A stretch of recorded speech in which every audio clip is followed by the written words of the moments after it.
Hello and welcome back to artofdino.com. Today I want to talk about a Rapa Nui, and especially down at the bottom left where you see that Rano cow or Motu Nui, which is actually a name from Moana, which is kind of interesting because they always try to claim that everything is a volcano, and this is a perfect circle, a perfect thing that looks exactly like an explosion. That to me does not look like a volcano eruption. I feel like they're a little more chaotic and not as perfect.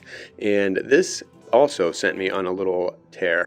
I began to search through the old newspapers and even some in other languages that I had Google Translate, and this was found in a few of them. They are set in the form of heavy square blocks of stone. Most of the inland statues are covered with a multitude of hieroglyphic signs and is now a probably forgotten language. The supports are also provided by masonry fragments and remains of large stone buildings, so that the whole thing looks as if the tall sculptures were once placed in temple courtyards, meaning that whole place could have been a castle, an empire, an amazing civilization that they always play off as just nothing.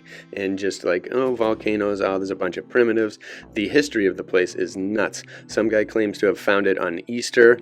Before that, it was found by a few other people. There's an article that's really amazing about one guy that tries to bring single men out to the island so that they can please the women, because the majority of the island is women. That's this article, which I'll probably do a video on in a bit.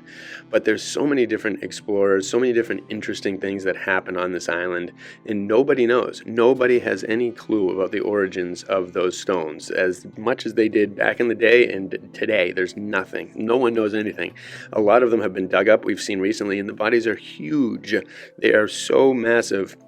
No one can figure out how they were carved, how they were moved, anything. The stories are all kind of the same.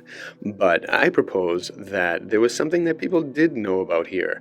And again, this also makes me think of another theory that I've been thinking of for a long time and have talked about a few times, about how the waters were once much lower than they are today. And this may be a cause of the flood. Maybe the floods just keep things rising. But look at all the mountainous chains of things underneath the islands. And they've claimed this.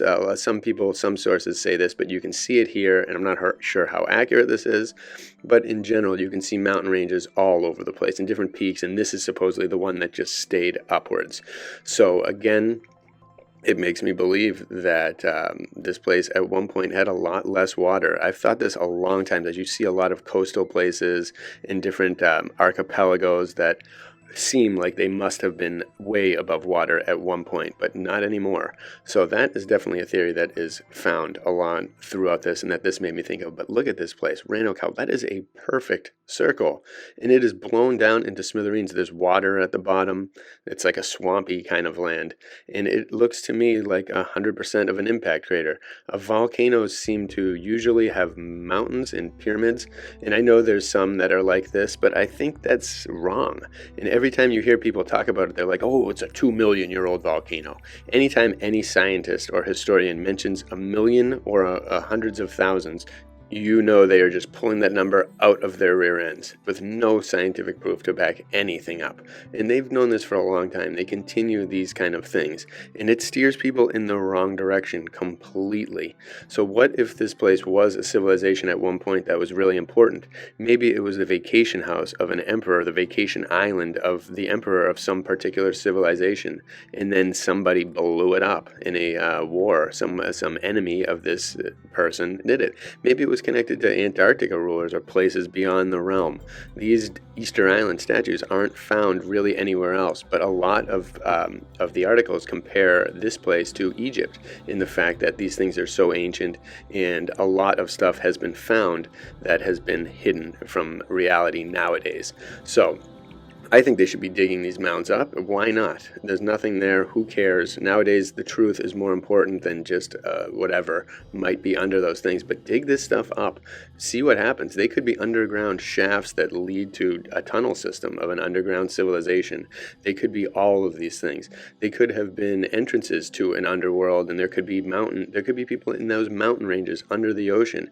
These could have been the entrances and exits at one point in an ancient civilization, and then blown to smithereens, filled in so that they can't be used anymore. There's mounds like this all over the place. They call it like the moon, but I doubt their comet created. They look very interesting, like they were once structures. They could even be trees that were once burnt and then left as stumps and stubble, or as piles of just ash and dust that got covered. Who knows? But I think we need to rethink this place and re-examine it, and maybe keep digging and seeing if there's any. Keep digging in the books and researches, and also people should be digging all over this place. Why not? I think we need to start. I really do. I think we need to start a fundraiser for an organization that takes digging to a whole new level. Even looking at Egypt, you can see the remains of things popping out everywhere. Why aren't they digging that stuff all the time? Could be tapping into all these vaults all over the place, all these untold treasures, and coming up and just reinvigorating the historical aspect of this world, because we all need a boost and we want to see where these things came from. We want to know the truth about who made these things, how, why, and when, because we can learn a lot from them about now. Bless you all.